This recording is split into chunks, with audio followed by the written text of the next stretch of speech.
আসসালামু আলাইকুম ভিউয়ার্স, আজকে আলোচনা করব বেতন ভাতা বৃদ্ধি সহ 4 দফা দাবি জানিয়েছে সরকারি কর্মচারীরা। এই নিয়ে তারা একটা সংবাদ সম্মেলন করেছে। সংবাদ সম্মেলনে বলা হয়, নবম পে স্কেল দ্রুত বাস্তবায়ন করতে হবে, সিলেকশন গ্রেড টাইম স্কেল পূর্ণ বহাল ও বেতন বৃদ্ধি সহ 4 দফা দাবি জানিয়েছেন বাংলাদেশ 17 থেকে 20তম গ্রেড সরকারি কর্মচারী সমিতি।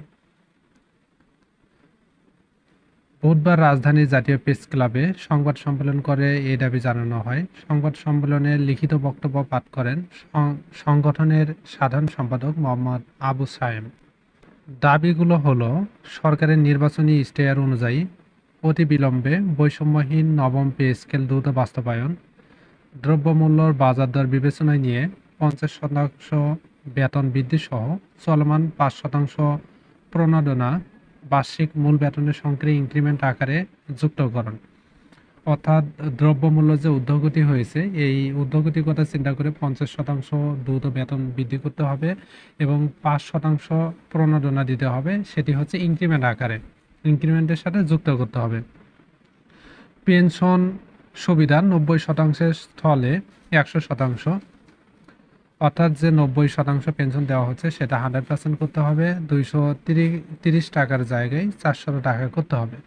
এবং পূর্বের ন্যায় পেনশন প্রথা, সিলেকশন গ্রেড ও টাইম স্কেল পূর্ণ বহাল করতে হবে।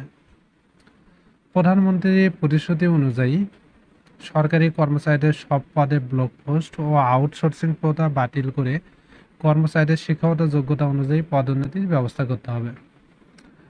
আসলে 17 থেকে 20তম গ্রেডের একটা সমস্যা হচ্ছে, ম্যাক্সিমাম পদগুলো হচ্ছে ব্লক পোস্ট, তাদের কোনো পদোন্নতির ব্যবস্থা থাকে না, যে কারণে এই ব্লক পোস্ট প্রথা বাতিল করে আর আউটসোর্সিং প্রথা বাতিল করে কর্মচারীদের শিক্ষাগত যোগ্যতা অনুযায়ী পদোন্নতির ব্যবস্থারও দাবি জানিয়েছেন তারা।